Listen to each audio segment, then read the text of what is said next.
Good morning. Bonjour tout le monde et félicitations à ceux qui sont venus malgré le vent. Et les vagues ne vont pas nous atteindre parce que nous sommes assez hauts. Donc c'est un plaisir pour moi d'ouvrir cette session sur l'hépatite. On va avoir plusieurs intervenants venant de plusieurs endroits dans le monde. Et on va commencer avec Madame Carico de l'Université internationale de Floride à Miami qui va parler des approches biocomportementales pour optimiser l'observance de la PrEP.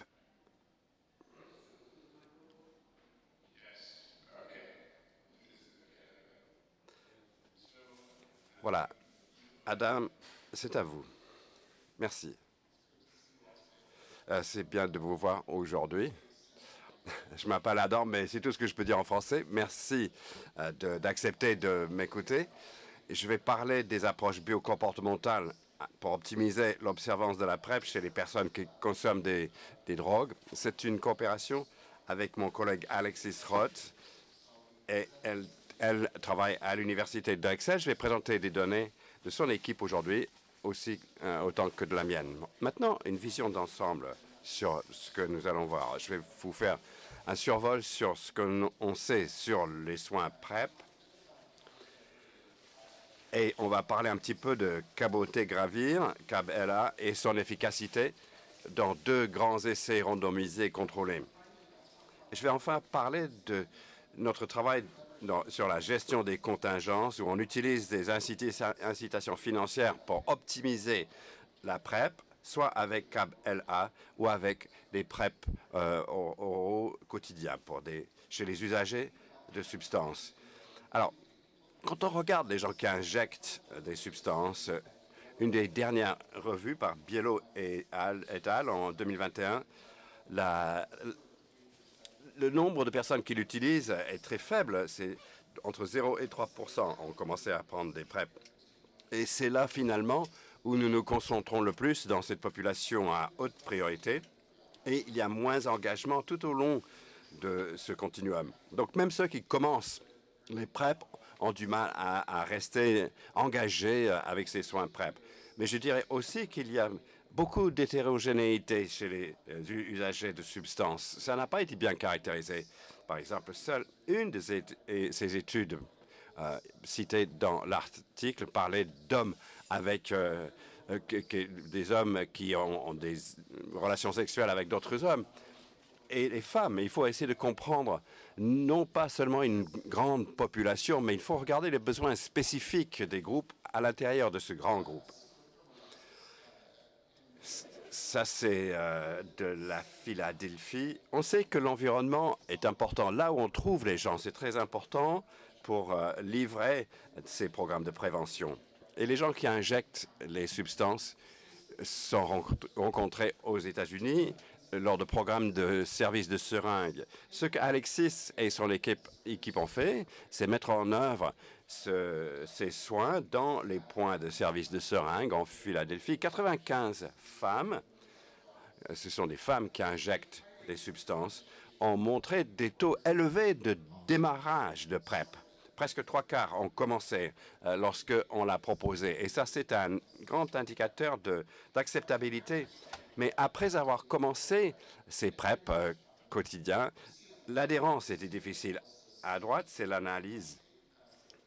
Donc, ils ont quantifié les niveaux dans l'urine et il y avait, à 12 et 24 semaines, il y avait peu d'adhérence. Et même ceux qui avaient des niveaux détectables avaient une adhérence qui n'était pas très cohérente. Donc, même ceux qui veulent commencer la PrEP ont besoin de soutien par des approches biologiques ou comportementales. Et la persistance, la persévérance représentait 50% sur 24 mois. Donc à peu près la moitié des femmes qui ont commencé ont continué à l'utiliser. Une autre étude importante qui a été effectuée aux États-Unis, ça s'appelle Integra ou HPTN 094, c'est un service de seringue avec un PrEP et des recherches de HIV, etc., randomisées au niveau de la communauté. C'est un groupe mobile qui a ces services complets qui atteignent les participants dans les communautés et ils ne sont pas forcément obligés de venir dans un bâtiment pour avoir ces possibilités. Et bien sûr, ils ont des évaluations à 26 et 52 semaines.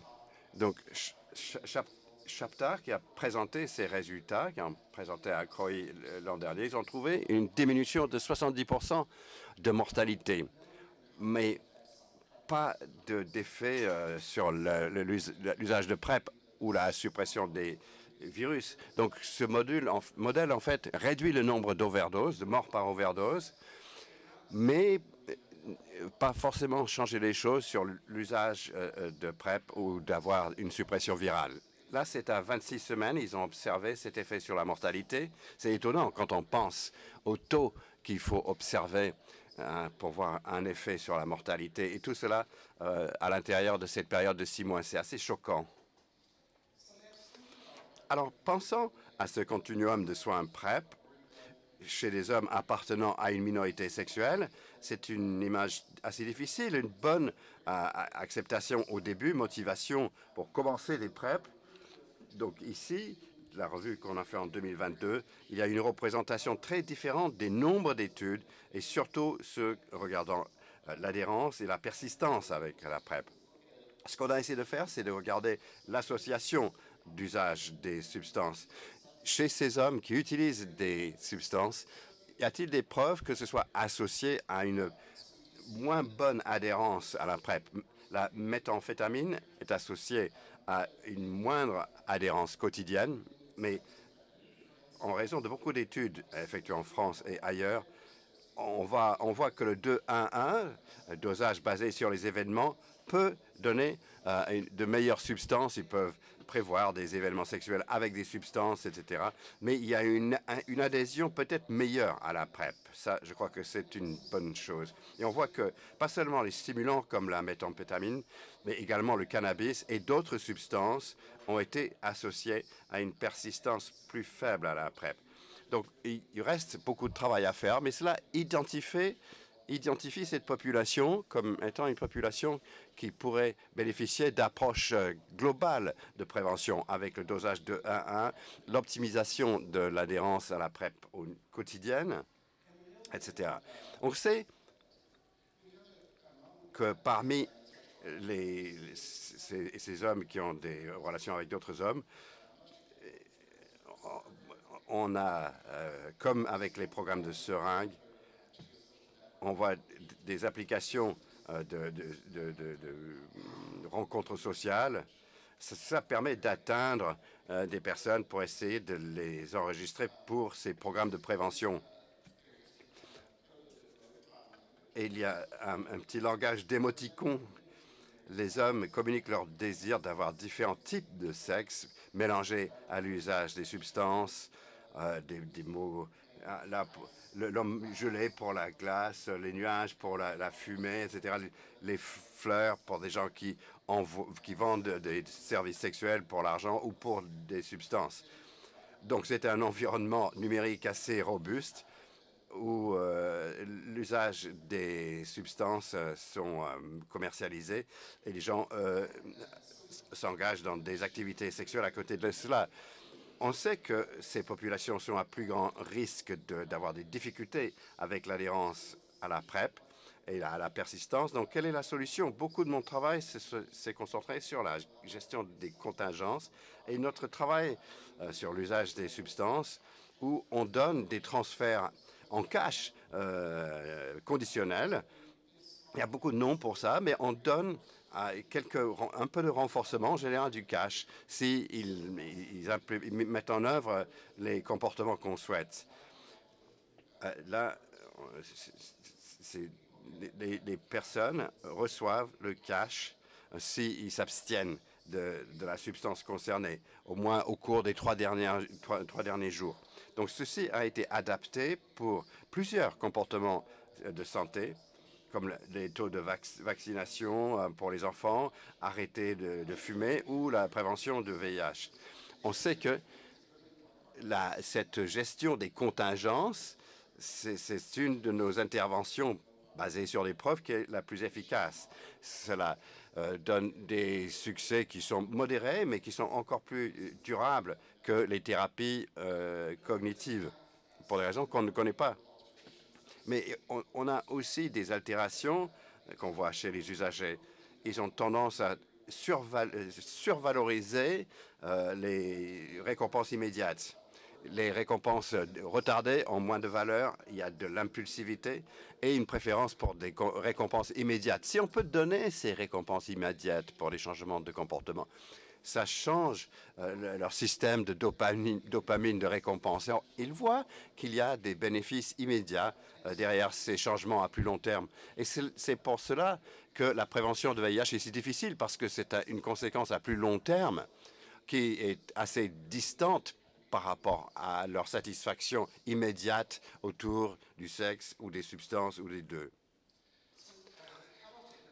Donc, caboter-gravir, quand on considère les approches biologiques, je crois que le Cabela est l'innovation, la meilleure innovation qu'on a eue au cours de la décennie dernière, à action longue,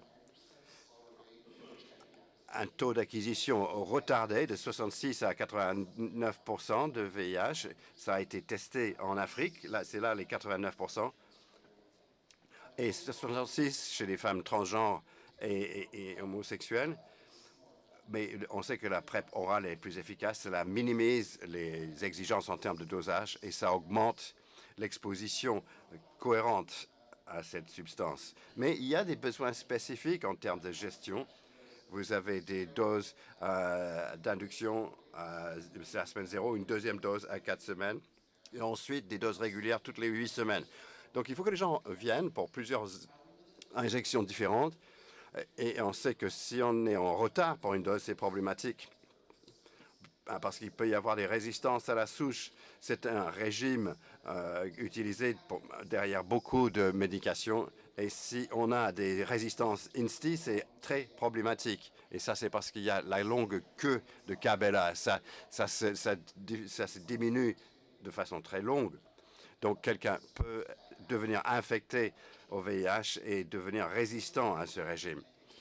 Et c'est quelque chose aussi, c'est choquant, en 2025, on exclut encore des gens qui utilisent des substances, des gens qui injectent ont été exclus des essais, malgré le fait que ce sont probablement les gens qui ont des services, le plus besoin de services de prévention de VIH, surtout les gens qui injectent de la méthamphétamine dans cette même population.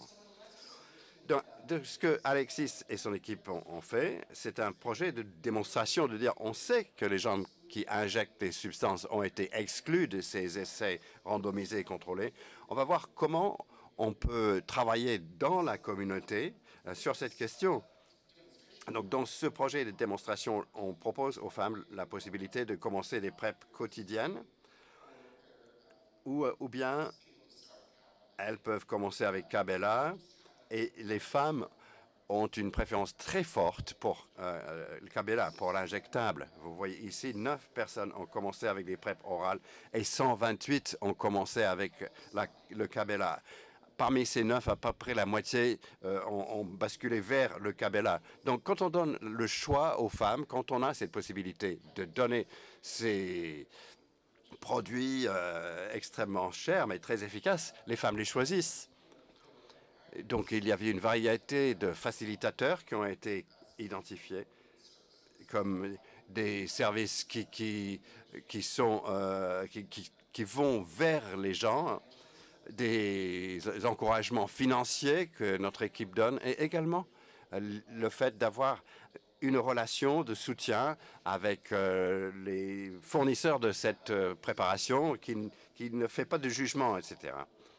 Il y a un petit nombre de femmes qui ont commencé des PrEP normales, mais les femmes qui prenaient le Cabela avaient davantage de partenaires sexuels. Donc, elles géraient leur comportement en disant « je veux être sûre d'être adhérente Au moins, c'est ce que notre hypothèse. On ne peut pas dire quelque chose de quantitatif avec 9 usagères quotidiennes, mais c'est assez provoquant comme résultat. Et on voit ces tendances sur les courbes de survie quand on regarde la persistance. Donc, ici, on voit sur l'abscisse l'adhérence à la PrEP, quel que soit le régime. Alors, pour les PrEP orales, entre 6 et 7, et la protection avec Cabela. Mais le Cabela vraiment gagne facilement en termes de persistance et de protection continue.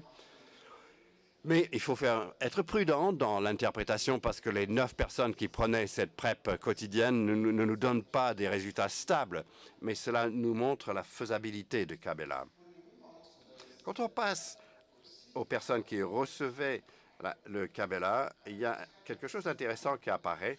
J'ai dit, il n'y a pas de solution miracle. On ne peut pas penser qu'on va simplement développer un injectable et tout d'un coup, les populations avec lesquelles on travaille n'auront pas des problèmes comme l'insécurité alimentaire, la gravité d'addiction, qui sont des barrières à leurs besoins de prévention.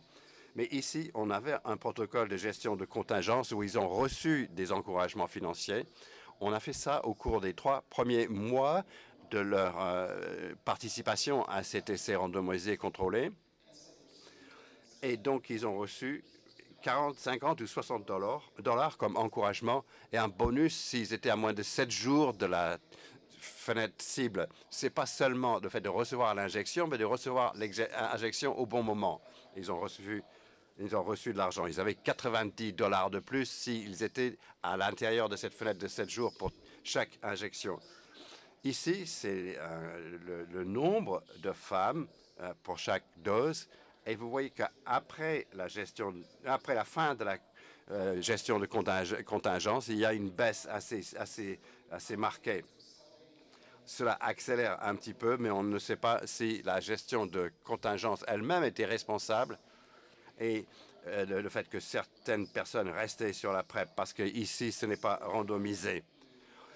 Donc, le fait d'être en retard pour la deuxième dose, ici, on voit les barres vertes, c'est des gens en retard, c'est 5 à 12 semaines, et après, c'est entre 9 et 20 semaines. Donc, à l'intérieur de chaque barre, l'adhérence est relativement stable, mais la persistance et le nombre de personnes qui restent sur la PrEP diminue de façon assez marquée. Donc, ça ressemble un peu à ce qu'on voit avec les régimes oraux.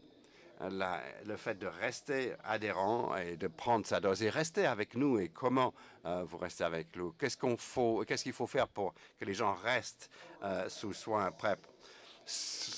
Aussi un travail qui se concentre sur une gestion de contingence à distance pour l'adhérence quotidienne. On a une application où les hommes se connectent à leur téléphone, ils prennent une dose observée quotidiennement, comme on fait pour la tuberculose et d'autres conditions médicales chroniques, et ils reçoivent de petits encouragements financiers pour cette vidéo de doses confirmées. 4 doses par semaine, donc l'adhérence peut être atteinte, et on a trouvé que parmi les 303 hommes de minorité sexuelle dans l'essai, tous avaient un usage de stimulants problématiques, cocaïne, méthamphétamine. 82% ont commencé cette gestion de contingence à distance. Cela peut toucher des populations qui ne sont pas atteintes par d'autres thérapies, par exemple. Malheureusement, on a regardé la portée. Et les gens qui ont commencé ces programmes de gestion de contingence à distance étaient en moyenne plus adhérents. Donc, les gens qui ont le plus grand nombre de mauvaises doses n'ont jamais pu participer à cette thérapie quotidienne.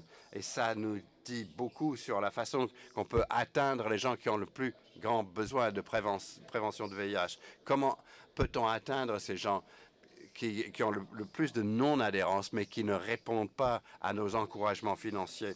Parmi les 82% qui ont commencé cette gestion à distance, l'engagement était très robuste, un médian de 56 doses sur les 3 mois, 340 dollars sur une possibilité de 360 dollars. Donc, merci.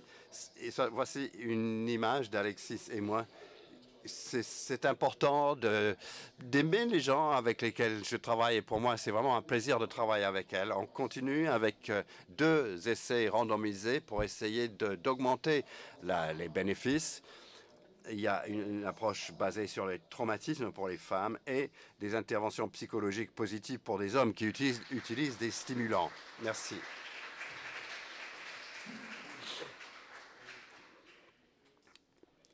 Merci. Y a-t-il des questions?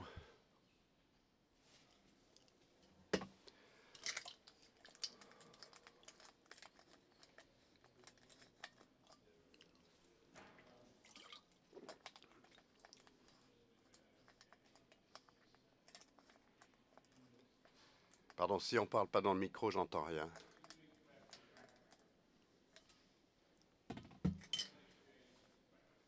Là, j'entends toujours pas, mais je crois que qui a une expérience de PrEP, il a dit, je crois. Est-ce que vous avez des questions?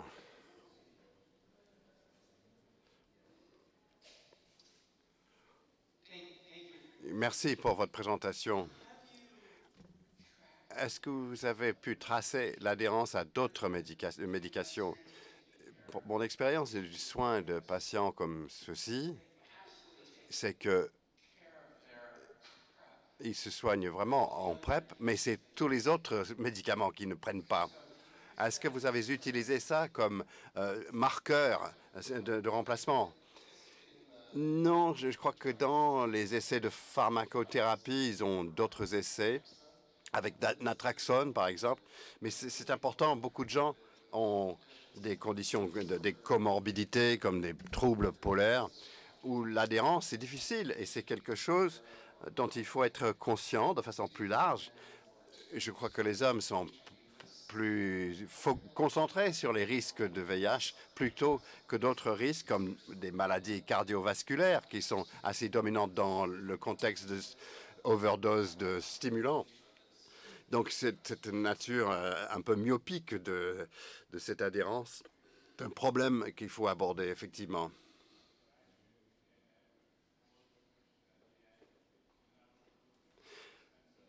Donc on va passer à la suite et d'autres questions, on les gardera pour la fin. Alors, elle travaille à l'hôpital Geneviève de Gaulle.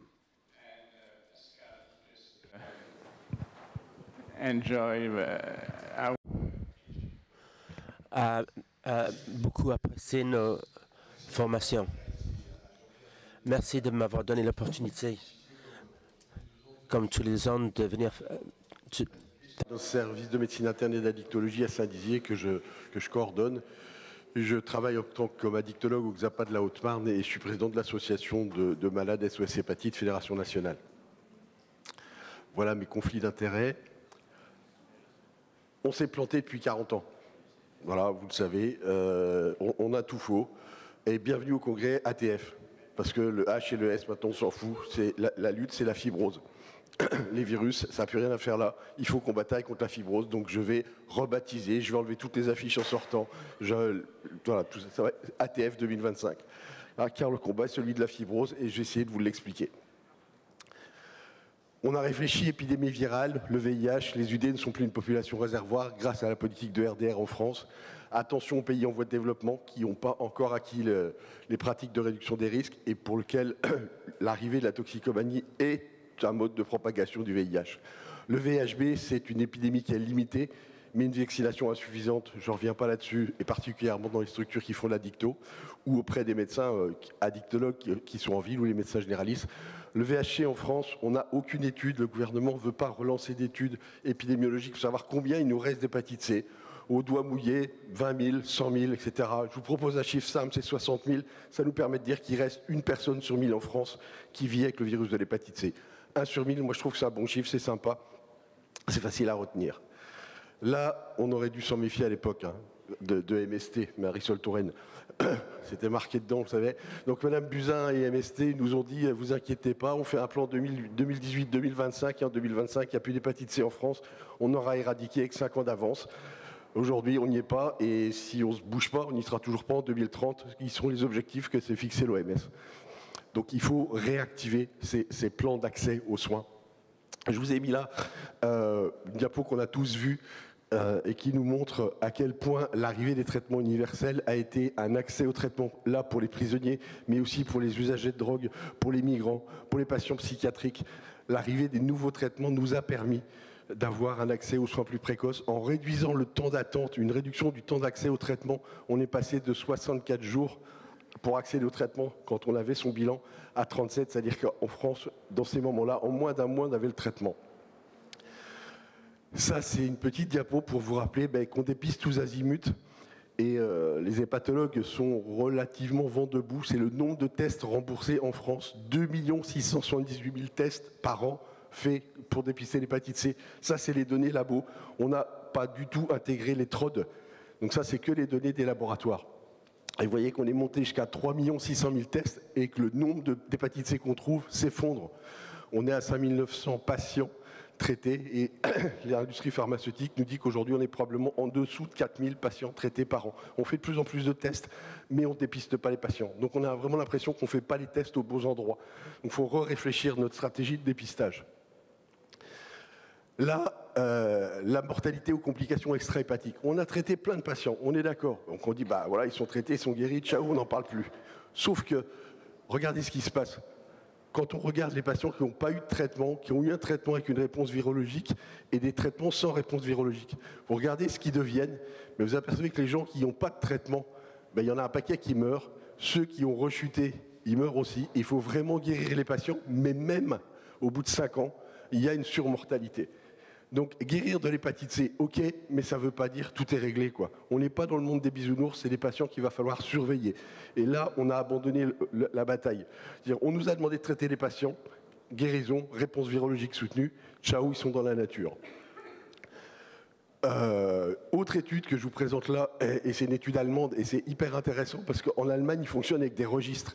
Donc ils savent où sont les malades, leur nom, etc. Tout est enregistré, ce qu'on n'a pas voulu faire en France. Donc là, ils ont pris leur nombre de patients traités, 10 448 patients. Donc sur 7 ans, ça fait quand même un chiffre relativement intéressant. Là, vous avez la présentation de la population. Ils ont regardé ce qu'ils étaient devenus. Suivi, survie sans événements liés au foie. Si les gens n'étaient pas malades du foie, ça allait bien. Mais regardez ce qui se passe en cas de cirrhose. Ça se casse la figure à 4-5 ans. C'est-à-dire qu'on a guéri des patients qui avaient une cirrhose, on les a remis dans la nature et ils vont mourir au bout de quelques années des complications de leur cirrhose, même s'ils n'ont plus de virus. Donc la bataille, ce n'est pas contre le virus, on l'a gagnée la bataille du virus. On est en train de la gagner, on peut la gagner. Mais attention à la bataille de la fibrose. Donc les cirrhotiques guéris de leur VHC, j'ai l'habitude de dire que c'est des malades qu'on a guéris trop tard.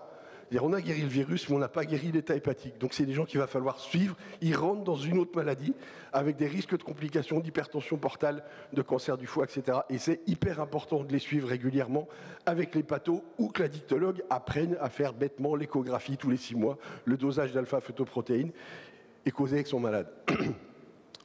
Juste des petites vignettes cliniques de ma pratique. Hein. L'absence de contrôle de guérison. J'ai un patient qui est en train de mourir dans le service. Il a 60 ans. Il a été traité par un hépatologue de renom il y a quelques années à Paris. Il a juste jamais fait son contrôle à 6 mois. Il a été traité répondeur virologique soutenu par interféron ribavirine. Donc vous voyez que ça date, hein, c'était le siècle dernier. Il n'a jamais fait son contrôle à 6 mois. Là, il arrive pour des compensations hématoacytiques 25 ans après, persuadé qu'il était guéri. Il n'a jamais été guéri. Donc on a repris le traitement, mais maintenant c'est toute la question d'un accès à la transplantation. La consommation d'alcool après guérison. Dans ma cohorte de 140 patients traités, toxicomanes substitués, traités de leur hépatite C avec plus de 10 ans de recul, j'ai aujourd'hui, dans ce groupe-là, à 10 ans, 60% des patients qui consomment plus de 3 unités alcool par jour. Je les ai traités de leur hépatite C, je suis content parce qu'ils prennent un traitement de substitution, les tests urinaires sont négatifs. Allez, tu peux picoler un peu, je t'emmerderai pas avec ça. Et puis 3-4 juin, ok, on dira rien. Et puis tu as pris un peu de poids. Voilà. Et ça c'est le quotidien. C'est des patients qui sont en train de fibroser sous mes yeux. J'ai l'habitude de parler du permis à points. Le foie, c'est comme un permis à points. Vous avez des points, vous perdez des points parce qu'il y a de la fibrose. Vous traitez l'hépatite C, vous regagnez des points. Mais vous allez reperdre des points parce que vous avez mis à picoler. Si vous arrêtez de boire, vous allez regagner des points. Voilà. Le foie, c'est une dynamique de permis à points. La prise de poids après guérison, tous les centres de soins, on met des traitements qui font prendre du poids aux patients. Aujourd'hui, on a la MASH et les maladies métaboliques qui arrivent. On en parlera après. Donc, à mon avis, le message que je vais vous faire poser aujourd'hui, c'est qu'il nous faut suivre la fibrose de ces patients. Et 2 outils pour pisser les cirrhoses, c'est le FibroScan et le FibCat. Tous les 2 sont accessibles en Xapa en 2025 à peu près partout. Donc, il faut qu'on les utilise correctement. Je vais vous présenter quelques études européennes et vous allez voir que c'est impressionnant. Donc, vous connaissez tous ces stades de fibrose. 0, il n'y a pas de fibrose, et 4, on est en stade de cirrhose. Le FibroScan, que tout le monde connaît maintenant, avec les sondes classiques ou les sondes XL pour les patients obèses qu'on peut maintenant mesurer. Juste souvenez-vous, il faut être à jeun depuis 4 heures. Le FibroScan, on fait comme ça entre 2 l'après-midi, à 14 heures, quand le mec il a mangé à 12 heures, ouais, on dépiste, mais on n'est pas pile poil raccord dans les meilleures conditions. Le FibroScan, donc je disais, en dessous de 8, exclusion d'une hépatie avancée, on est à peu près sûr de notre coup. Au-dessus de 8, entre 8 et 12, on est dans la zone grise. Et au-dessus de 12, on est dans les états pré-cirrhotiques ou cirrhotiques. Et on a toujours cette foutue zone grise entre les deux. Là, c'est une autre façon de vous le présenter. La machine, elle va donc jusqu'à 75 kPa. Entre 2 et 8, dans 90% des cas, vous êtes sûr qu'il n'y a pas d'état pré-cirrhotique. Quand vous êtes entre 10 et au-dessus, vous êtes quasiment sûr qu'on est en pré-cirrhose ou en cirrhose. Et puis, entre les deux, on ne sait pas trop. Donc aujourd'hui, on a retenu plutôt 14 comme borne supérieure. Donc on est hyper bon pour dire qu'il n'y a rien dans le foie et c'est plus compliqué pour savoir où on en est. Et pourtant, c'est là où on nous attend au virage. Regardez ce dépistage de la fibrose en population générale. Et là, c'est une étude espagnole qui a voulu être une étude européenne. Ils ont pris 30 000 sujets. C'est pas rien, 30 000 personnes en population générale. C'est énorme ce qu'ils ont fait. 35% d'Espagnols parce que c'était nos collègues espagnols qui avaient lancé l'action. Pas de maladie chronique du foie connue à l'entrée quand ils recrutent. Donc ils appellent les gens par lettre, par téléphone ou par contact direct. Ils évaluent au centre de soins primaires ou par interrogatoire avec un examen clinique, un audit, un FibroScan, un bilan biologique, donc sur la base du volontariat. Et l'idée, c'était, dès qu'on est au-dessus de 8 kPa, dès qu'il y a un peu de fibrose, on envoie dans un centre d'hépato pour savoir ce que sont devenus les patients. Regardez ce qui tombe, donc on est d'accord, c'est de la population générale. 0,8% des patients sont au-dessus de 15 kPa, donc a priori en cirrhose. 1% de la population française a une cirrhose. Il faut qu'on se le mette ça en tête, quoi. 1%. Des gens qui sont pré-cirrhotiques, ils sont 2,5%, et des gens qui ont commencé à fibroser, ils sont 4,6%. Donc la somme, c'est 8% de la population qu'il faut adresser à l'hépatologue. On est incapable de faire ça, on n'a pas les bras pour le faire. Donc comment on fait? Et encore plus dans les centres d'addictos. Donc ça, c'est un vrai sujet pour nous. Encore plus intéressant, à mon sens, regardez ces études. Le FibroScan a un intérêt pronostic. Là, vous ne voyez peut-être pas bien, mais c'est tous les FibroScans qui sont déjà élevés. On regarde au bout de 3 ans ce que deviennent les patients. Et en fait, plus la fibrose est importante, là vous avez le FibroScan à plus de 25, là ils sont à 15, c'est le risque de cancer du foie à 3 ans. C'est-à-dire que vous avez un outil qui vous dit, ok, il a plus de 14, mais en fonction du 14, du 20, du 25, du 30 ou du 40, vous avez une idée s'il va vous développer un cancer du foie dans les 3 ans. Putain, mais on est Madame Irma, on a les moyens de regarder dans une boule de cristal ce qui va se passer et on ne s'en sert pas. Et la prédiction de survie globale, de la même façon, quand on regarde les gens qui sont en dessous de 9,5, donc qui n'ont pas de fibrose, ils seront toujours là quelques années après.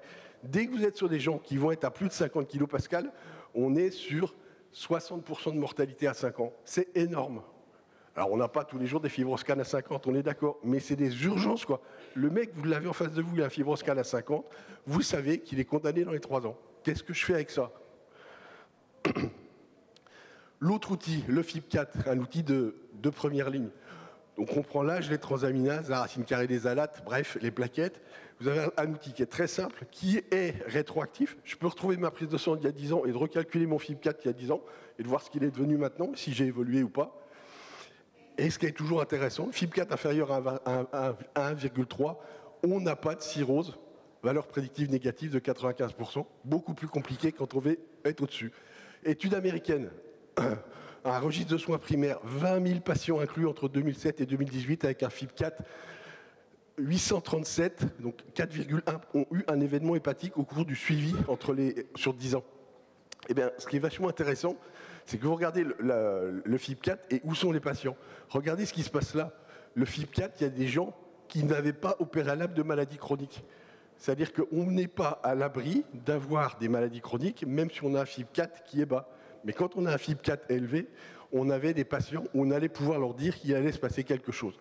Donc ce n'est pas un outil qui est super, hein, on rate des choses, mais c'est tellement simple. Si on commençait par utiliser ça, ce serait pas mal. Le FIB4 en soins primaires, survie sans événement hépatique. Regardez, hein, le FIB4 bas, donc pas de fibrose ou une fibrose intermédiaire, la survie est correcte. Dès que vous êtes au-dessus de 2,67, il y a probablement des fibroses sévères, et là, l'espérance de vie, elle se casse la figure. Exactement le taux de complication en fonction du suivi, au-dessus de 2,67, ça va nous sauter à la figure dans les années qui suivent. Le risque d'événements hépatiques, de la même façon, là, c'est ajusté en fonction du sexe, du statut, du tabac, etc., du poids, de l'hypertension. Mais on est, dès qu'on va avoir du FIB4 au-dessus de 2,60, on est très élevé en risque. Valeur pronostique du FIB4 en médecine générale, super étude. Alors, j'ai trouvé celle-là, mais elle porte sur les obèses et les diabétiques de type 2. Mais regardez, les événements hépatiques, toujours de la même façon, hein. Donc le FIB4 élevé, intermédiaire ou bas. Intermédiaire ou bas, il ne se passe rien. Dès qu'on va être sur des patients qui ont de la fibrose, il y a des choses qui se passent au niveau des événements hépatiques pendant les 10 ans de suivi. Les événements cardiovasculaires identiques. C'est ça qui est passionnant. C'est-à-dire que, dis-moi dans quel état est ton foie, je te dirai combien de temps tu vivras. Et ça, c'est hyper intéressant. C'est-à-dire qu'on va pouvoir prédire au patient, en regardant son foie, comment il va vivre, et y compris les décès liés au cardiovasculaire. De la même façon, toute mortalité confondue, vous avez, avec le FIB4 ou le FibroScan, la possibilité de regarder et de savoir à l'avance ce qui va se passer. Qu'est-ce qu'on attend pour s'en saisir en médecine G et dans les centres d'addicto. Vous allez me dire, ouais, mais les transats, ils sont élevés, les mecs, ils ont un peu picolé, etc. OK. On peut choper les patients, on peut en causer avec eux pour le faire dans de bonnes conditions. À 10 ans d'une maladie hépatique sévère en médecine G, ça avait été fait par nos amis suédois. Ils avaient pris les gamma-GT, parce que tout le monde cause des gamma-GT pour savoir dans quel état est le foie. Donc ils randomisaient gamma-GT élevé ou normal. Après, ils regardaient si la glycémie était élevée ou normale. Ils regardaient l'âge. Et puis à la fin, ils regardaient dans quel état était le FIB4. Quand tout était dans le rouge, gamma-GT élevé, glycémie anormale et un FIB4 élevé, le risque à 29, c'est énorme. Donc là, et ça, c'est de la médecine G, quoi. Il n'y a pas besoin d'être dans des IRM hyper compliqués, etc. C'est vraiment du pratico-pratique. Là, c'était Philippe Alphand à Marseille, qui est biologiste, qui avait proposé de faire le FIB4 à toute la population qui venait. Ce qui est dangereux, parce que vous pouvez avoir un FIB4 élevé, parce que vous venez pour faire le bilan avant votre cure de chimiothérapie, vos transaminases vont être élevées. Donc il avait pris 29 000 patients. Le FIB4 à 2,67, ils étaient 2000 patients, donc 7,3% de la population. Connus pour une hépatopathie, il y en avait quand même un bon nombre. Et les non connus, il adressait par mail aux prescripteurs ou aux patients. Donc il obtenait une fibrose significative chez 7,3% des patients. Et ce qui était assez intéressant, c'est que dans son étude, le FIB4 analysé comme ça, les médecins traitants répondaient. 28%, c'est pas énorme, mais une étude où vous envoyez au médecin traitant et qui saisit de la réponse, 1 sur 4, c'est énorme. Et 70% des patients n'étaient pas pris en charge pour leur hépatopathie. Donc il y a encore du boulot à faire pour que les médecins généralistes et les patients eux-mêmes comprennent l'intérêt du FIB4 pour s'en saisir. La malsolde, vous savez, cette stéatose hépatique, j'ai le foie gras, j'ai le foie hyper brillant, j'ai été faire une échographie, on m'a trouvé du foie gras. Pas très inquiétant. Tout le monde repart tranquille avec ça. Mais regardez ce qui se passe quand vous avez une massolde. Ben, la massolde toute seule, c'est déjà 2 fois plus de chances d'avoir du diabète. Si en plus vous avez de la fibrose, trouvez au FIB4, au FibroScan, on est à 3,4. Les accidents cardiovasculaires, ils explosent. Les atteintes rénales identiques. Et puis regardez ce qui se passe en termes de cancer. Le cancer génital de la femme, 1,6, 1,4 de plus du sein, de l'urinaire, du poumon, de la thyroïde, du colorectal, du pancréas, de l'estomac, de l'œsophage. On a tous beaucoup plus de cancer qu'on a simplement de la stéatose. On a une inflammation qui va générer à ce moment-là des désordres immunitaires et potentiellement des cancers.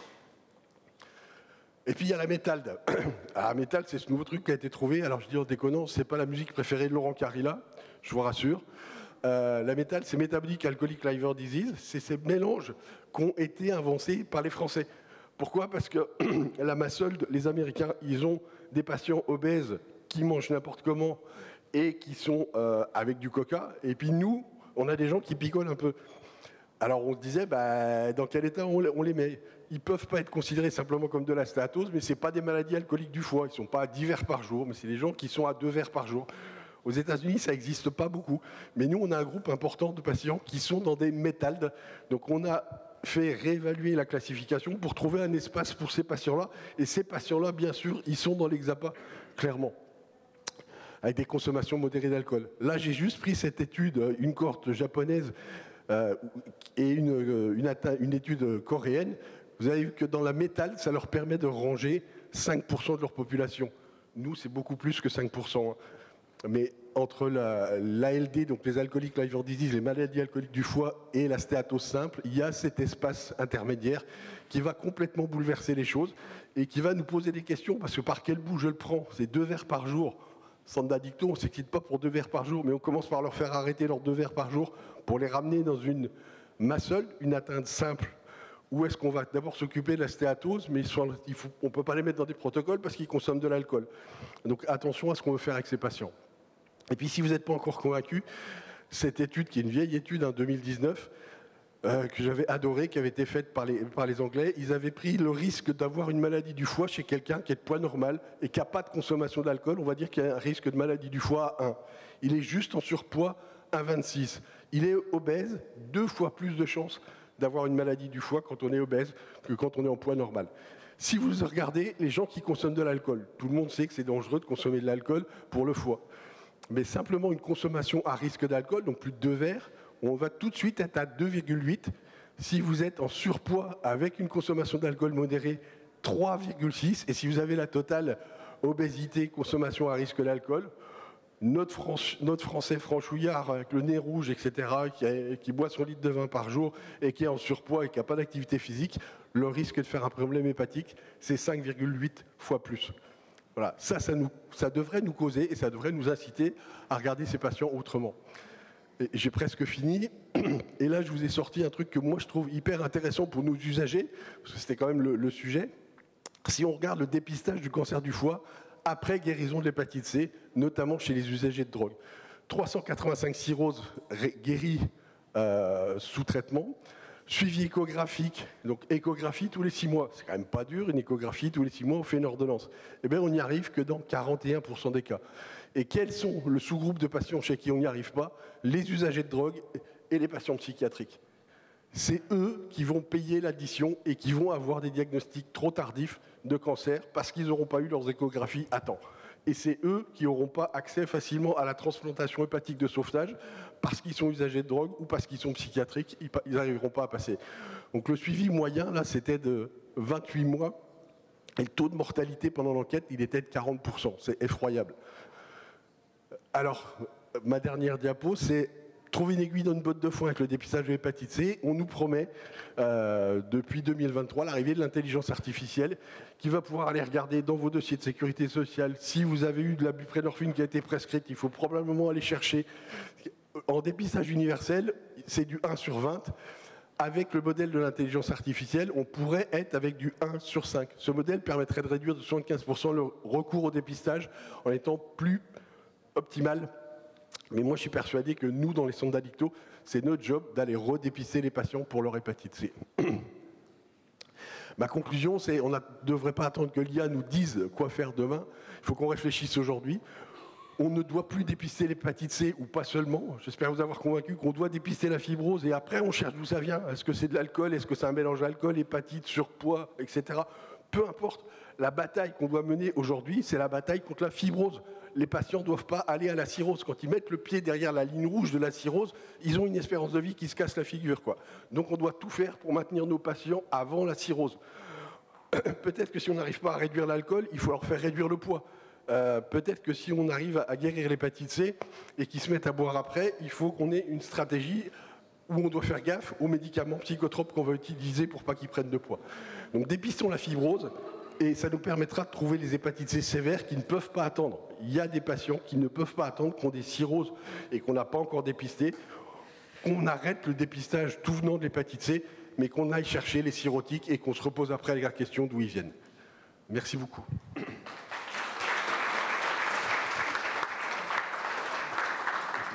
Merci beaucoup. On a dit qu'on maintiendrait les discussions à la fin, donc on passe au prochain topo qui concerne la prévention et en santé publique par le docteur Colomb de Barcelone. Merci beaucoup, le Président. Merci beaucoup. Autrefois, été ici, les rencontres de Villares, c'est pour moi un plaisir extraordinaire. J'ai parlé en anglais approximativement sur les hépatitis from prevention to... Donc l'hépatite, de la prévention au traitement, une approche de santé publique. Depuis plusieurs années, je suis le président et directeur de ces programmes.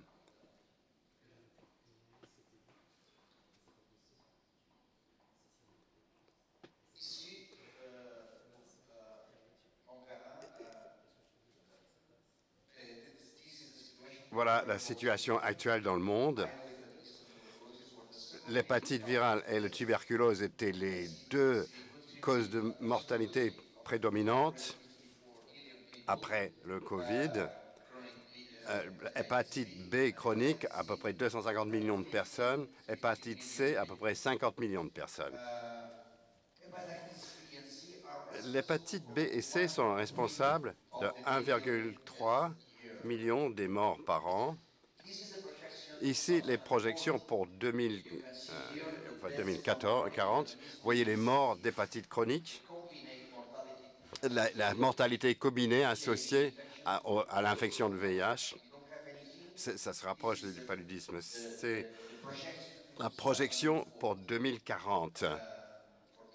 Il dit 2014, mais je crois qu'il veut dire 2040. Pourquoi est-ce possible d'éliminer l'hépatite virale? Nous avons deux mesures fortement efficaces, le vaccin HBV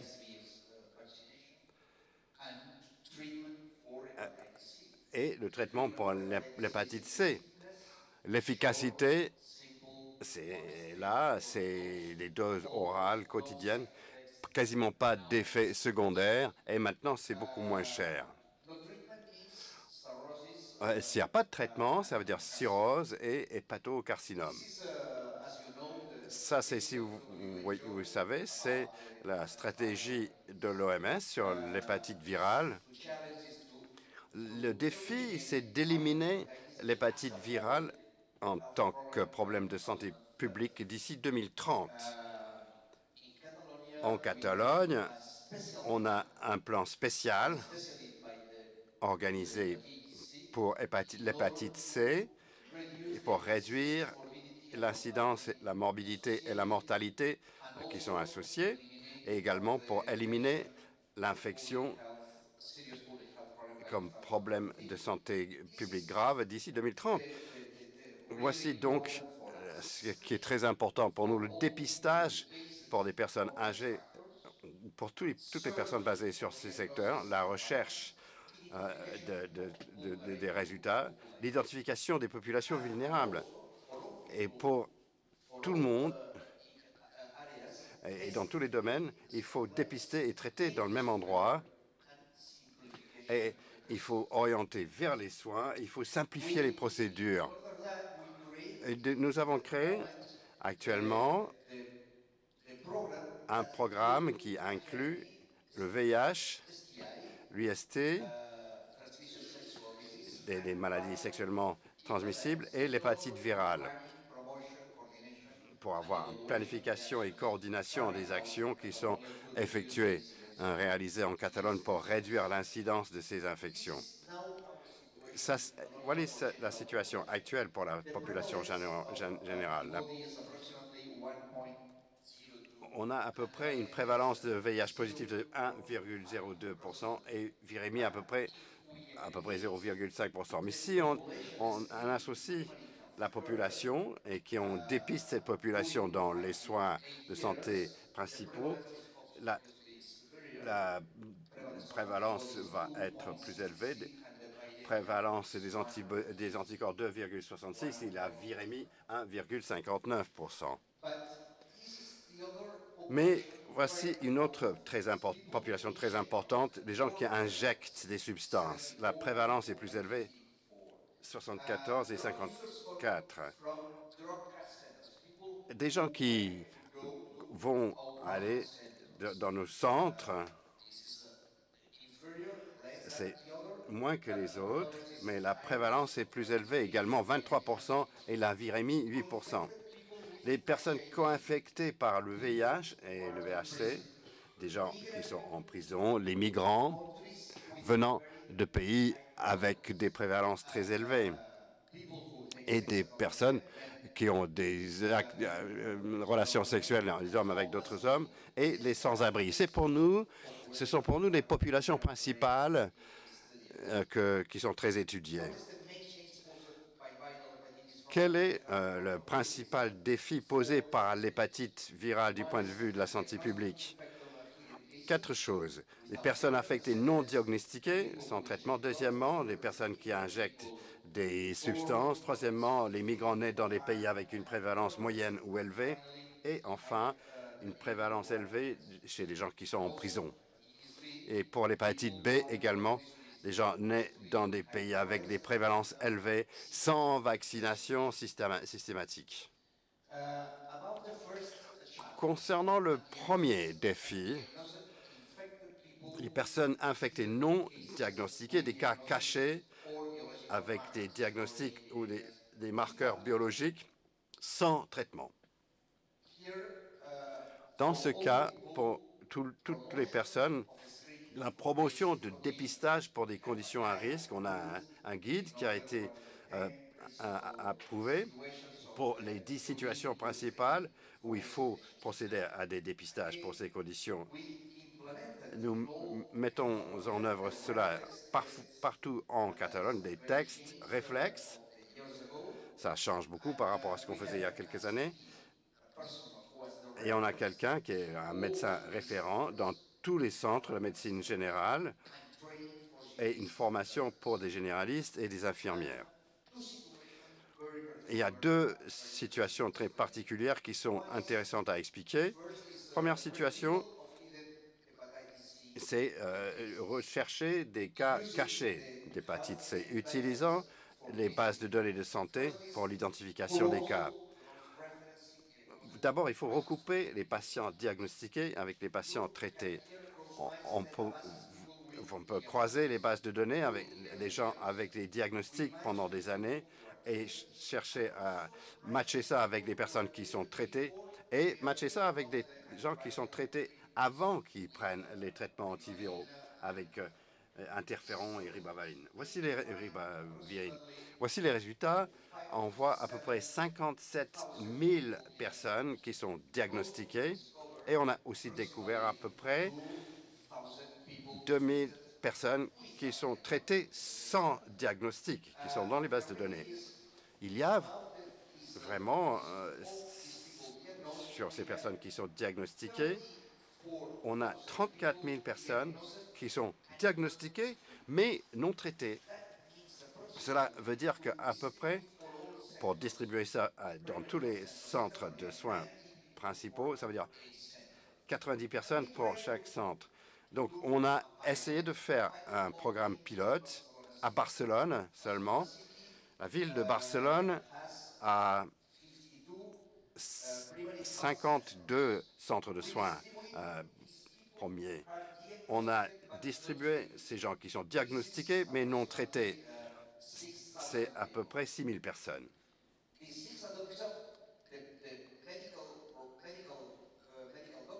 Les médecins ont pu voir 85% à peu près des patients qui ont été évalués. Voici les résultats. 600 personnes ont été traitées. Ça veut dire à peu près 12% des cas. C'est très intéressant. Nous sommes très contents de ces résultats. Maintenant, nous déployons cela dans le reste de la Catalogne. Ici, c'est les résultats simplement pour la ville de Barcelone. La deuxième chose, c'est qu'il faut utiliser les bases de données, regarder les variables de laboratoire et informer les hépatologues afin qu'ils examinent les dossiers cliniques. On a le cas de... Les laboratoires identifié la dernière virémie positive sans virémie négative ultérieure. On passe en revue les dossiers cliniques dans les hôpitaux, dans les différents hôpitaux, et les pathologues informent les patients directement ou alors par l'intermédiaire des généralistes. On a différents projets, alors, un certain nombre d'hôpitaux qui sont impliqués. Il y a 27 autres où le projet est en cours. On a trouvé beaucoup de gens qui ne sont pas traités, d'autres qui le sont. Le deuxième défi, c'est la haute prévalence chez les gens qui injectent des substances. Comme vous le savez, la prévention est triple. On a des projets de réduction de risques, comme des salles de consommation, etc., l'éducation. En Catalogne, on fait beaucoup de travail là-dessus. La thérapie par agonistes opiacés, comme la méthadone, etc. Et la haute prévalence mène à des traitements comme prévention. C'est le traitement de l'hépatite C comme prévention. Il y a deux approches clés. On a un protocole pour des gens qui injectent des substances. Deux approches clés. D'abord, tester et traiter, et guichet unique. Que ce soit dans les centres de soins, au même endroit où les gens vont d'habitude. C'est ça qui est important. Un guichet unique, pas 3 ou 4. Il faut aller à l'hôpital, il faut revenir à un autre centre, etc. Et voici les résultats. C'est une cascade de dépistage et de traitement de VHC.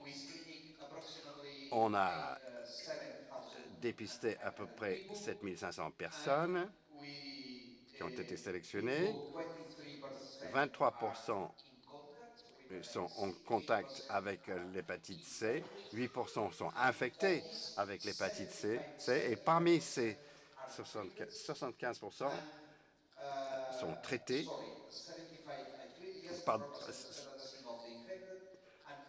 et 5% sont guéris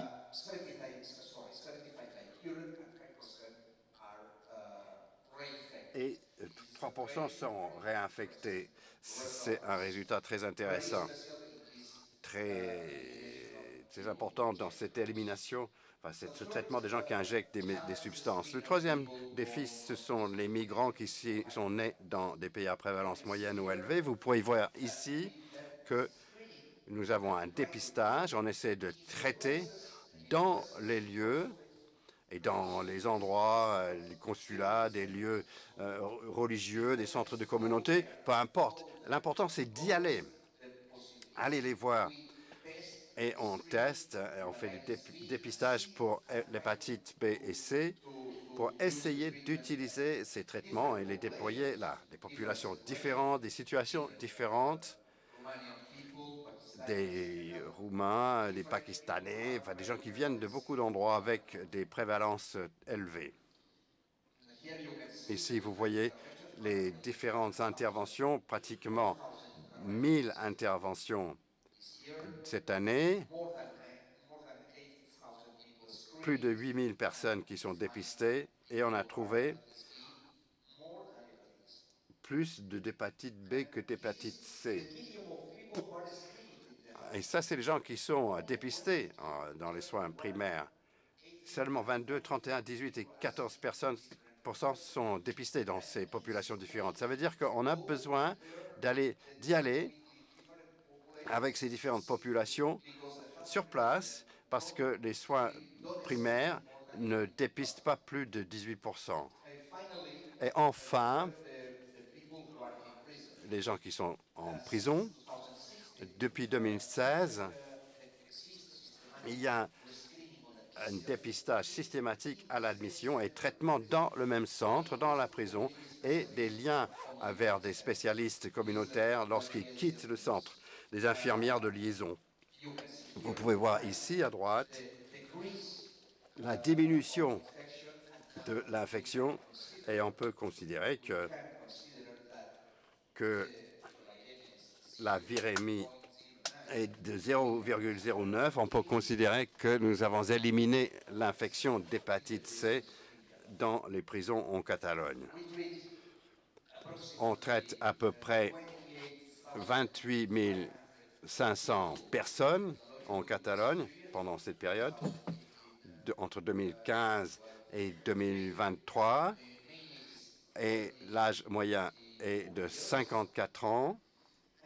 Et vous voyez ici quelque chose qui est important pour nous. 25%, les 25% qui sont traités en première intention, dans ce premier traitement, ont des maladies du foie avancées, et ça, c'est quelque chose de très important à contrôler. Et voici la diminution de la mortalité. C'est un indicateur donné par l'OMS. Ils ont représenté en 2030, il va falloir une diminution de 6 de la mortalité. Et enfin, l'hépatite C, où en sommes-nous? Nous traitons de moins en moins de personnes parce qu'il y a de moins en moins de personnes qui restent à traiter. Nous devons faire un effort intensif d'équité pour trouver les personnes les plus vulnérables et les personnes qui ont les barrières les plus élevées pour avoir accès au système de soins. Personne ne doit être laissé de côté. L'hépatite ne peut pas attendre. Merci beaucoup.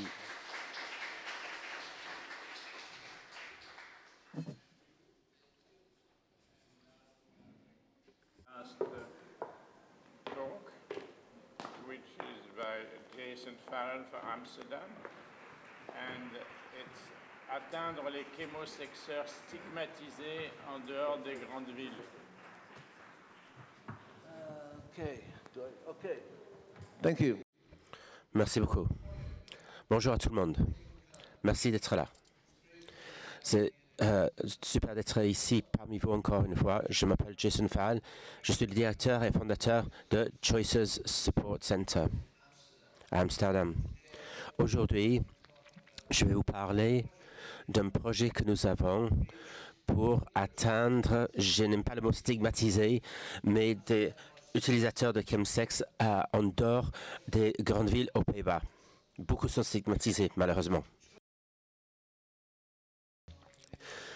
Nous sommes une organisation communautaire.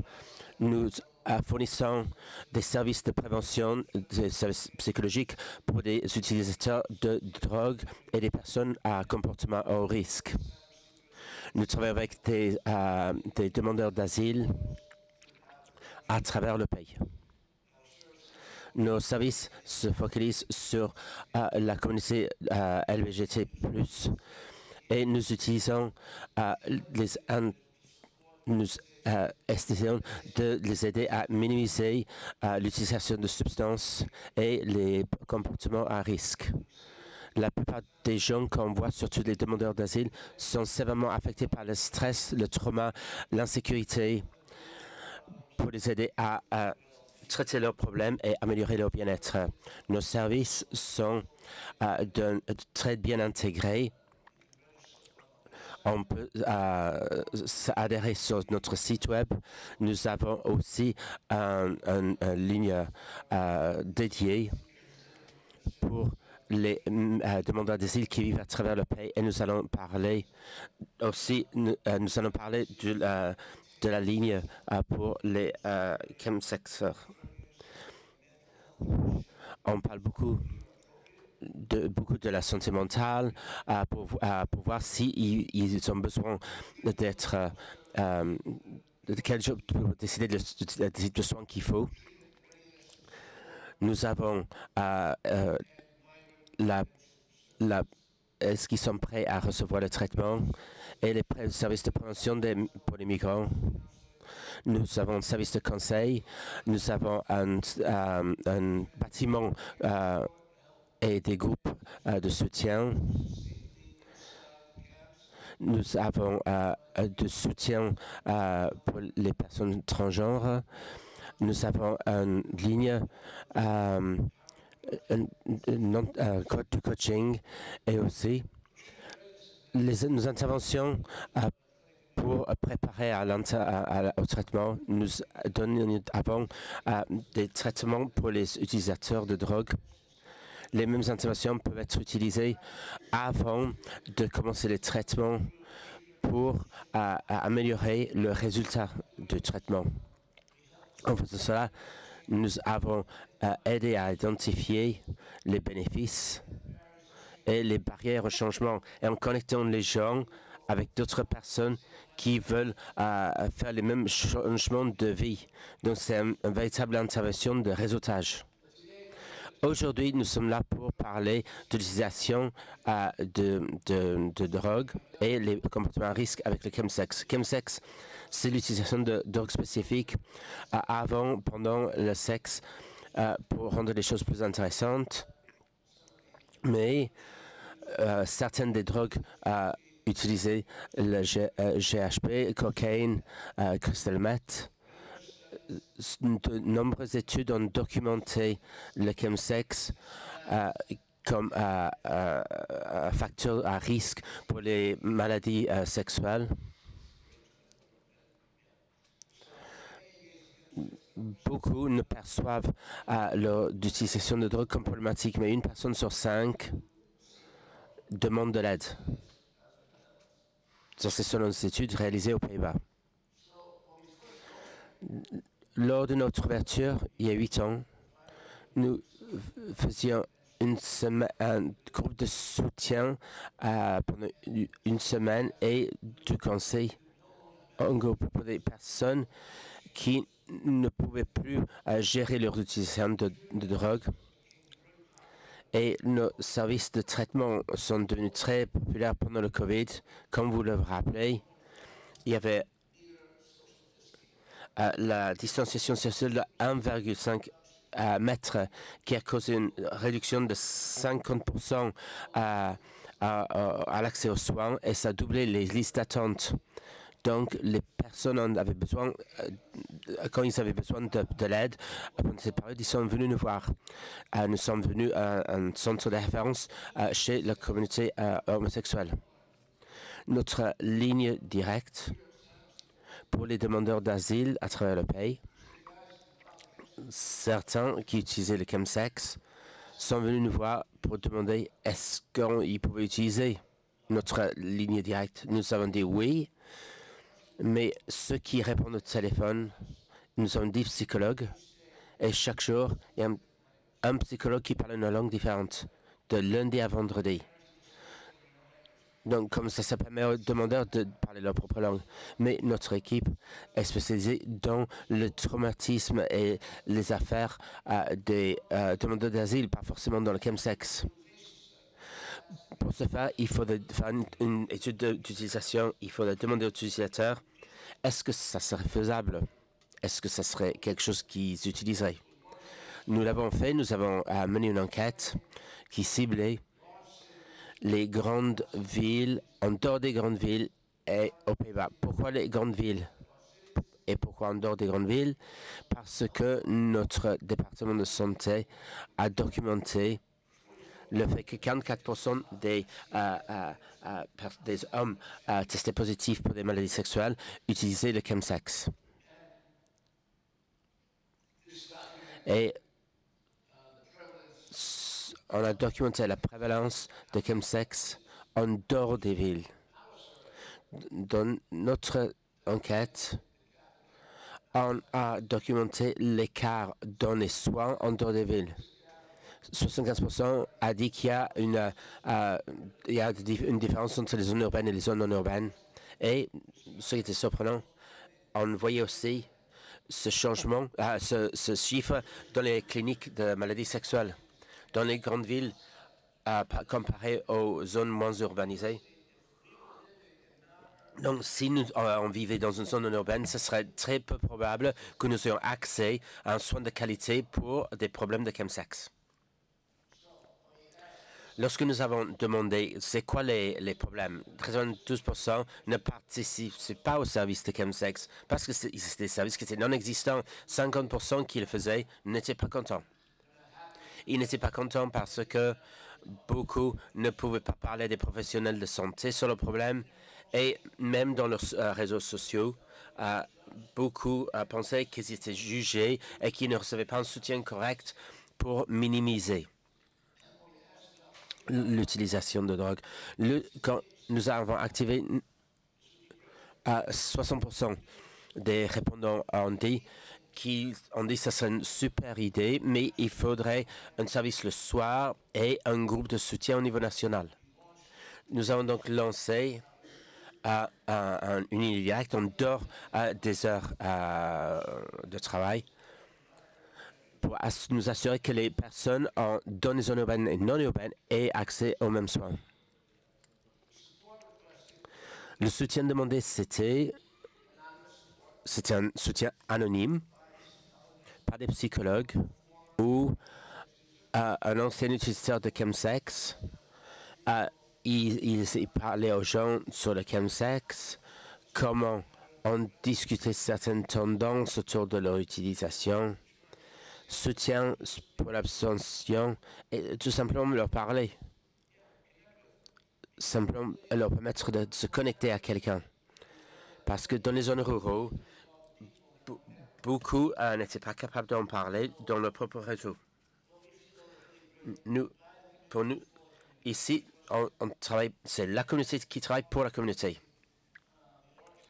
Nous sommes une organisation basée sur la communauté et on essaie d'encourager l'unité d'aide à ceux qui ont du mal avec le chemsex et les risques et avec les nombres croissants de personnes qui utilisent le chemsex et qui ont subissent les conséquences. On a mobilisé la communauté pour prendre de l'action. Et les jours et les heures sont recommandés par la communauté et c'est pour ça qu'on l'appelle après heure ou after hours en anglais. C'est plus qu'une ligne directe. C'est une ligne qui donne une plateforme pour l'utilisateur pour avoir accès aux soins de santé. Le projet fournit une approche basée sur un réseau social et localisé. Pour la planification, ça redonne le pouvoir aux gens pour réduire le risque de transmission de VIH et d'autres maladies. Qu'est-ce qui s'est vraiment passé? Bon, il y a la ligne directe, on fait des évaluations de risque, la planification de prévention, le réseautage hebdomadaire, l'encouragement des compétences, etc. Lorsque nous parlons de construction de compétences, nous essayons d'aider les gens à mieux définir la perception des risques à travers nos conseils cognitifs personnalisés.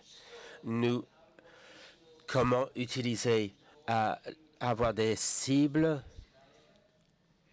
et une meilleure résilience et autogestion dans un nouveau réseau social. C'est quoi la planification de la prévention? Beaucoup viennent nous voir. Ils savent gérer le produit, mais ils veulent faire des changements. Dans un pays où on accepte la drogue, ceux qui n'arrivent pas à le gérer, ils se sentent stigmatisés. Donc, même si beaucoup sont ambivalents sur le changement, c'est qu'ils ne savent pas comment faire, comment s'y prendre. Il leur fallait un peu d'encouragement, un peu de soutien pour y arriver. En fournissant les soins, le concept psychologique, pour arriver à ce changement de comportement, en s'inscrivant à un programme d'intervention, comme nous le faisons, ça le rend plus facile pour les gens. Donc, le premier pas, c'est on réalise un plan de prévention personnalisé. On le fait ensemble. Le psychologue et le client identifient les barrières, les buts et, dans beaucoup de cas, c'est l'utilisation de drogue et qu'est-ce qui se passe dans votre vie, pourquoi ça se passe comme ça. Donc, ça, pour beaucoup, c'est la première fois quand ils peuvent explorer l'utilisation de drogue, le comportement sexuel, on peut affecter certaines facettes de votre vie, l'emploi, la vanité, la performance sexuelle, les problèmes de rapport et le risque d'infection sexuelle. Lorsqu'on négocie et on accorde un planning de prévention, ça devient la feuille de route. Ce sont des pas pragmatiques pour atteindre ces buts pragmatiques. On travaille ensemble pour effectuer ce changement de comportement dans un temps décidé ensemble. Les clients arrivent à Choices parce que finalement, ils ont trouvé un endroit qui leur semble accessible, on n'est pas trop médicalisé. En essayant d'aider nos clients pour créer un plan personnalisé pour minimiser l'angoisse, pour faire des changements. Et le projet jusque-là a démontré comme une ligne directe, confidentielle et anonyme peut affecter des gens qui autrement auraient évité ou qui n'auraient pas eu accès aux soins à cause d'un manque de soins, à cause d'un manque d'accès aux soins pour ces communautés. Merci beaucoup. J'ai des informations ici si vous en voulez et je serai ravi de répondre à vos questions. Merci beaucoup. Nous allons prendre une question. Le chemsex, là.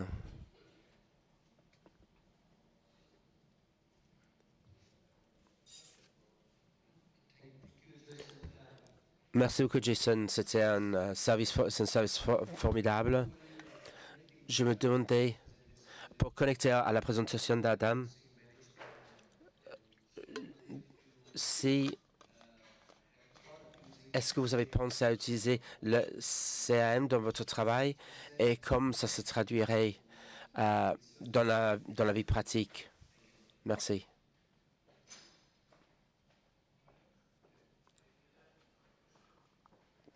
Je n'ai pas entendu toute cette question, désolé. Est-ce que vous pourriez répéter la question entière, s'il vous plaît?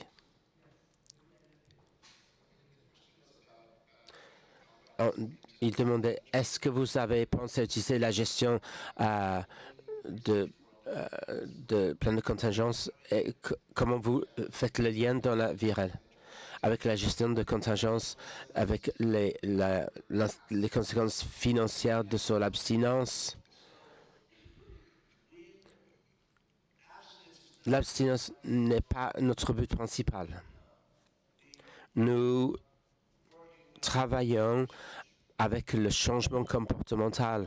Donc, lorsque nous aidons les gens à identifier des activités sexuelles à risque, ils viennent nous voir parce qu'ils ont des problèmes psychologiques. Et ils veulent traiter tout ce qui se passe dans leur vie. À travers les discussions, nous les aidons à identifier quelles sont les causes de certains de ces problèmes dans leur vie actuelle. C'est la conséquence de l'utilisation de drogue et des activités qui sont par rapport à l'utilisation de drogue. Si je dis aux gens, vous avez besoin de ne plus utiliser de drogue, non, on ne fait pas comme ça. On aide les gens à nous parler et à travers nos discussions avec les psychologues, c'est là où on fait le plan. On aide à identifier des choses qui ne vont pas bien dans votre vie en ce moment et pourquoi c'est comme ça. Donc, à travers un petit peu ce travail de fourmi, on voit souvent que c'est à cause de la drogue tous les jours. Et tous les soirs, vous sortez, vous couchez avec des gens différents tous les soirs.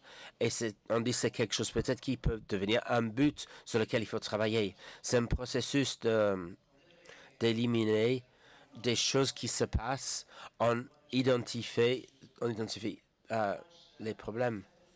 Un pas, une fois qu'on a identifié un pas, à travers une hiérarchie des risques, on décide ce qu'il faut éliminer. Si on pense que un comportement doit être éliminé ou minimisé avec la drogue, parfois la seule manière, c'est en éliminant l'utilisation de drogue. On ne peut pas forcément voir l'un sans l'autre. Donc, on essaie d'aider les gens à se rendre compte de cela et ils ont plus de responsabilité personnelle pour minimiser l'utilisation de drogue.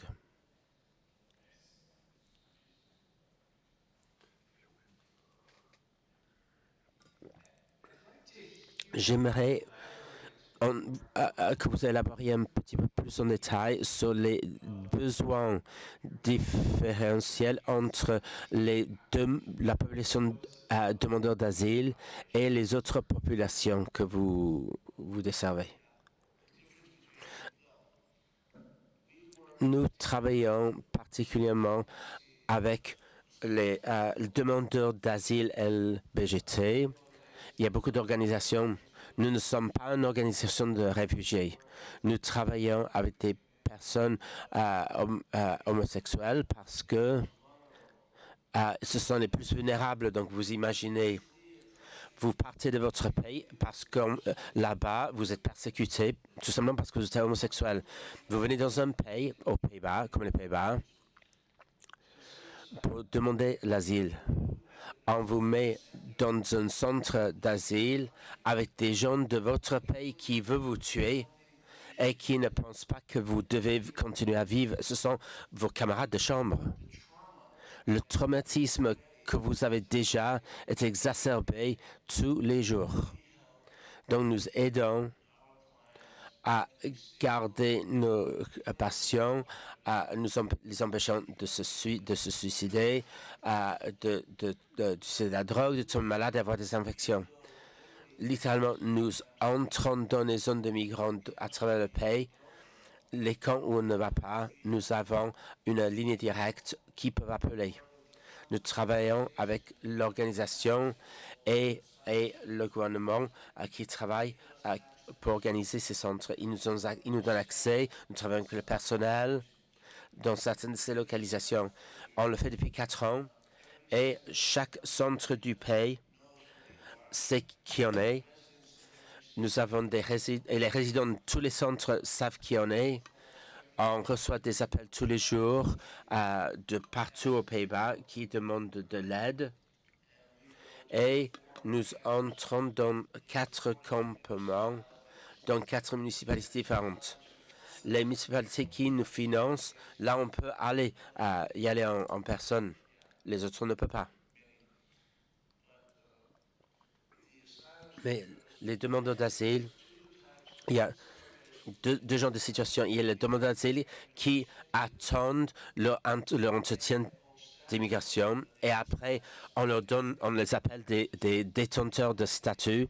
Ils ont eu un entretien et ils sont dans ce processus d'asile. Ils restent néanmoins dans le centre d'asile en attendant pendant des années pour du logement. C'est ça le grand problème de l'asile en Europe, c'est le manque de logement. Donc même si j'attends quelques mois avec les officiers de l'immigration, même si je deviens citoyen néerlandais, il faut que je retourne dans ce campement en attendant mon logement. Mais je vais toujours continuer à vivre dans le même environnement, dans l'auberge. Donc j'ai notre série de problèmes.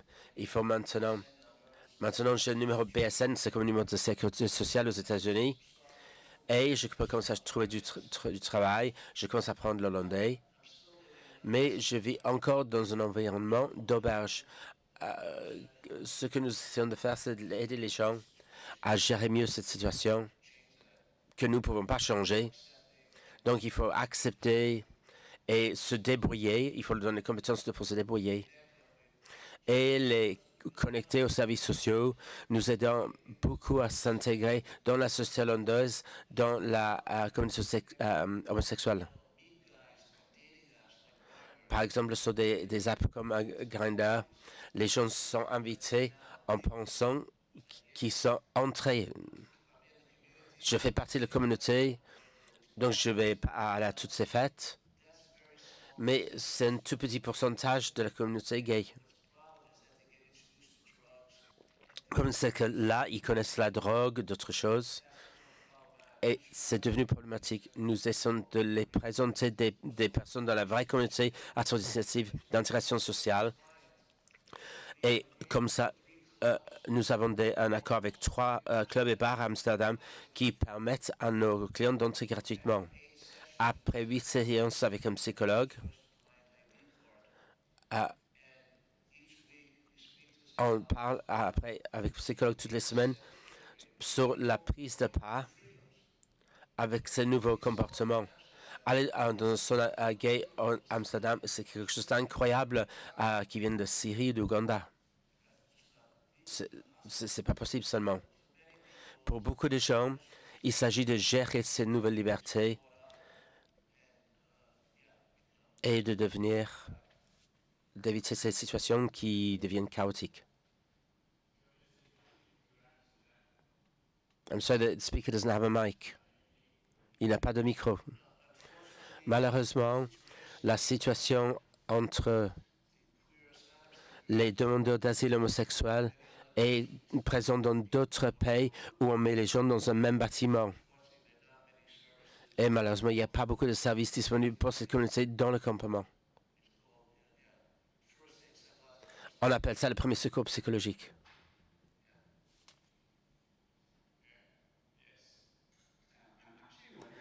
Je me demande si vous allez à ces centres d'asile et vous essayez de regarder l'acceptation de ces personnes, de cette communauté. Je me demande si vous allez à ces centres d'asile et vous essayez d'encourager les gens à accepter ces personnes de la communauté LGBT. Nous travaillons uniquement avec la communauté dans le centre. Heureusement, l'entreprise qui gère les centres d'asile a mandaté un travailleur de contact, un contact LGBT. Si nous étions dans un de ces centres, nous verrions cette personne, cet interlocuteur, et elle nous soignerait. Dans certains centres, on organise des groupes. Dans d'autres, on fait du conseil personnalisé dans une salle à part. Mais il y a quelques centres où les clients ont tout simplement trop peur pour être ensemble dans une même salle. Ils ont trop peur pour se déclarer homosexuels. Il y avait des cas où simplement les gens ne se présentaient pas. Ils avaient trop peur. D'où l'importance de la ligne directe. Et si vous n'avez pas la possibilité de parler au téléphone, vous pouvez nous envoyer un WhatsApp dans votre propre langue. Nous ne pouvons pas donner à tout le monde un billet de train pour venir nous voir à Amsterdam, mais basé sur une étude cas à cas, si vous avez été traumatisé ou si vous avez été arrêté, on essaie de faire en sorte qu'ils viennent dans nos bureaux pour une séance de conseil. Parce que si on dit aux gens, est-ce que vous voulez venir tous, ils viendraient. Il faudrait des millions d'euros pour avoir suffisamment d'argent pour acheter des billets de train. L'année prochaine, nous allons, j'espère, avoir des centres plus proches de ces populations. Parce que ça nous permettrait de fournir un traitement. L'année prochaine, ça sera le cas. Là, on va donner de soutien psychologique. Est-ce qu'il y a d'autres questions? Presentation with France and Barcelona, Spain. And the question was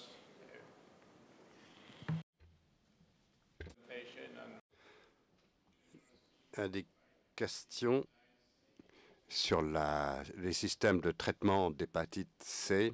Maintenant, des questions sur cette question de la Catalogne, je crois. J'ai également une question pour Jason Farrell concernant les femmes qui sont impliquées dans du chemsex, est-ce que vous leur donnez également des soins dans votre clinique ou est-ce que c'est plutôt pour la communauté gay? Parce qu'en Belgique, on voit beaucoup de femmes qui sont également impliquées, mais ils ne trouvent pas de place pour ça parce que c'est identifié comme pratique gay. Je ne sais pas si votre clinique peut également donner des soins pour des hétérosexuels. Je ne sais pas si c'est clair. Je suis désolé, mais j'entends très très mal. Je me demandais ce qu'il en est des femmes qui font du chemsex dans vos cliniques. Oui, on n'a pas vu des femmes, on voit des femmes transgenres qui sont engagées dans du chemsex. Il y a un petit groupe de femmes transgenres. Un de mes collègues a fait une étude de la communauté transgenre impliquée dans du chemsex, mais des femmes biologiques, on n'a pas vu. Et également, actuellement, notre programme de copains, il y a maintenant copains et copines lesbiennes. On a des trans hommes, trans femmes, des femmes lesbiennes et d'autres copains, des buddies qui parlent d'autres langues. Vous appelez, vous connectez, vous avez un contact avec quelqu'un comme vous. Il y a un petit nombre de femmes lesbiennes dans les centres d'asile qui sont des demandeurs d'asile et beaucoup viennent de pays africains. Et il y a des personnes qui se demandent si vraiment elles sont lesbiennes parce qu'elles ont des enfants. Mais certains ont eu des enfants parce qu'elles ont été violées ou parce qu'elles ont dû s'assimiler dans leur pays pour survivre. Donc il fallait se marier, avoir des enfants. Et donc maintenant, vous arrivez aux Pays-Bas et vous voulez être ce que vous êtes réellement, les gens oublient. Les gens font ce qu'il faut pour survivre dans d'autres pays. Donc voilà. Donc, comme dans tous les traitements d'addiction, les chiffres ne sont pas élevés. Et on essaie de faire en sorte qu'on puisse contacter les femmes. Je peux vous donner l'enquête pour les personnes transgenres et le chemsex, si vous voulez. Je peux vous donner ce rapport. J'entends rien. Désolé, mais pas de micro. Alors oui, et la réponse. Ce qui est surprenant, c'est qu'on ne voit pas beaucoup de données sur l'hépatite dans le chemsex.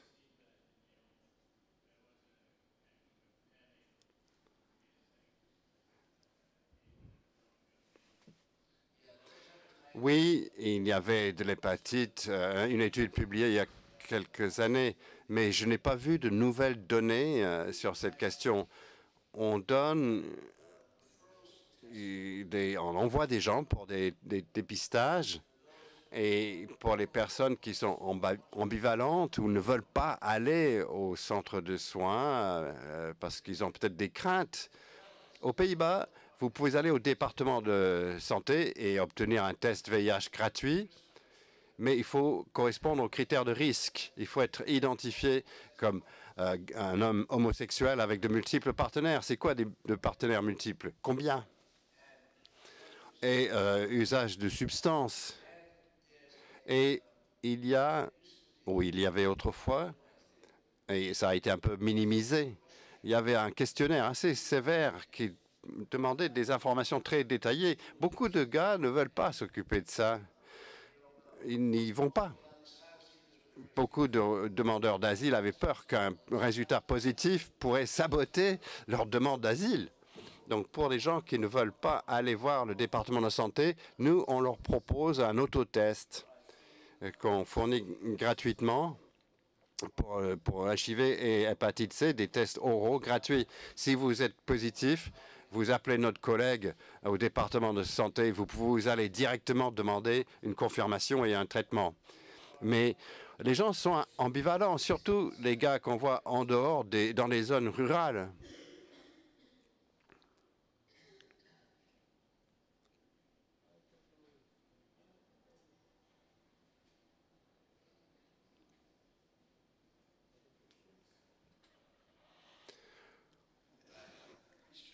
J'ai une question pour vous concernant le CAB, ce n'est pas actif contre l'hépatite B. C'est quelque chose qui n'est pas actif contre l'hépatite B, le CAB-LA.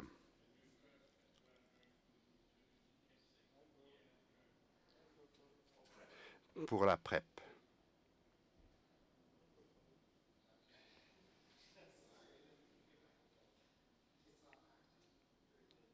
Alors, ce n'est pas actif.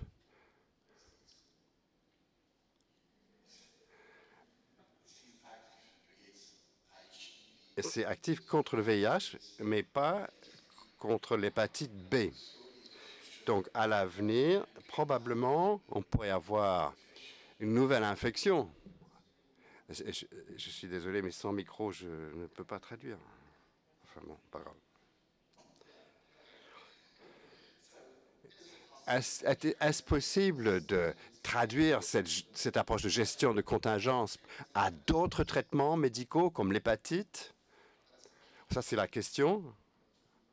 Est-ce qu'on peut utiliser la même approche pour l'hépatite de gestion de contingence? Je crois qu'en parlant de l'hépatite, c'est une question très controversée. Qu'il y ait une transmission sexuelle d'hépatite parmi les hommes gays, on pense que ça se passe dans le cas de sexe non vanille. Donc, il y a des taux très élevés d'injection de méthamphétamine aux États-Unis et en Europe. La moitié à peu près disent qu'ils injectent. Donc, c'est surprenant qu'on ne voit pas davantage d'hépatite C chez les hommes gays ou MSM. Et aux Pays-Bas, les infections d'hépatite C sont relativement stabilisées. Tout le monde peut accéder au traitement. La préoccupation principale, c'est la gonorrhée et le syphilis.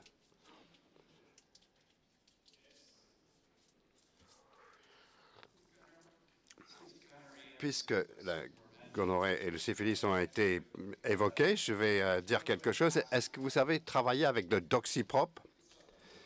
Oui, c'est quelque chose qui arrive. On voit, on a une étude sur le démarrage ou le redémarrage de la PrEP et les gens nous envoient une photo de leur bouteille de médicaments et on leur donne 50 $ s'ils ont l'ordonnance avec leur nom sur le flacon. Souvent, ils ont doxyprop et PrEP ensemble. Et je crois que c'est un espace qui évolue. Il y a un risque de résistance. C'est difficile de voir exactement comment ça va être mis en œuvre. Et on a un programme de PrEP national aux Pays-Bas où les gens peuvent accéder à la PrEP au département de soins. Des chercheurs, des demandeurs d'asile peuvent l'avoir gratuitement dans certaines villes. Et si vous avez des revenus bas, vous pouvez avoir accès au programme national où vous pouvez avoir une ordonnance pour à peu près 7 € ou 7,50 € par mois. Donc, le financement, ça a été refinancé. Donc maintenant, c'est actuellement disponible et là, on est très content. 7,50 €, c'est vraiment bien. Et les gens dans notre projet ont une remise de 10%. Il y a un autre fournisseur pour la PrEP et pour les kits d'autotest avec donc une remise de 10% s'ils sont dans notre programme. C'est la même chose en Catalogne. On a un programme très important avec la PrEP. On a à peu près 50% des gens qui prennent la PrEP en Espagne, c'est en Catalogne. Et on a intégré également dans le programme de chemsex. On a un guide du chemsex et c'est aussi un risque d'hépatite, mais aussi les autres risques. Et nous l'avons intégré dans ce programme d'hépatite, dans ce programme pilote sur le chemsex. Et la PrEP est également une partie très importante de cette stratégie. Mais finalement, avant la pause, est-ce que quelqu'un a des expériences sur le fait de payer par rapport aux indicateurs pour pouvoir accéder davantage à ces cas cachés? Est-ce que vous avez une expérience de cela? Parce que les données initiales, préliminaires, estiment que c'est un grand succès. Le fait de payer les gens pour qu'ils envoient leurs amis, donc ils envoient leurs amis pour qu'ils viennent faire le test et ils reçoivent une récompense. Non, on ne donne pas de récompense financière. Il n'y a pas besoin. Mais je suis curieux parce que les données préliminaires suggèrent que c'est quelque chose qui fonctionne. Mais le département de soins rend les tests gratuits. Tout le monde peut se faire tester s'ils veulent, ce n'est pas un problème. Pour ceux qui considèrent qu'ils ne veulent pas gérer toute la bureaucratie avec les questions, etc., ils peuvent aller à des organisations différentes qui peuvent donner des tests pour la communauté gay, par exemple, où ils peuvent acheter un autotest, ou ils peuvent obtenir un autotest au département de soins. Il y a une machine qui en vend dans la salle d'attente. Donc l'accès au test n'est pas un problème. Mais qu'en est-il pour vous? Je pense que quand on pense à ces encouragements financiers, ces transferts de cash, on pense que ça peut être un motivateur, une récompense extrinsèque, mais également, cela permet aux gens de surmonter les problèmes pratiques comme les transports, l'insécurité alimentaire. Mais donc, ça peut être intéressant pour engager des personnes qui sont marginalisées ou qui ne recherchent pas activement ces services. Mais je comprends que beaucoup de gens sont à la recherche active de ces services déjà. Donc, est-ce une solution qui cherche un problème? Non, je crois que ça, c'est une question importante. Je crois que pour l'ampleur du problème, toutes les options devraient être essayées. Et sur ces mots, je remercie les intervenants pour leur contribution et le public pour être venu malgré les tempêtes. I have some folders here in the front if you'd like to help you. J'ai quelques pamphlets ici. Si vous voulez, vous pouvez vous servir. Merci. Yeah.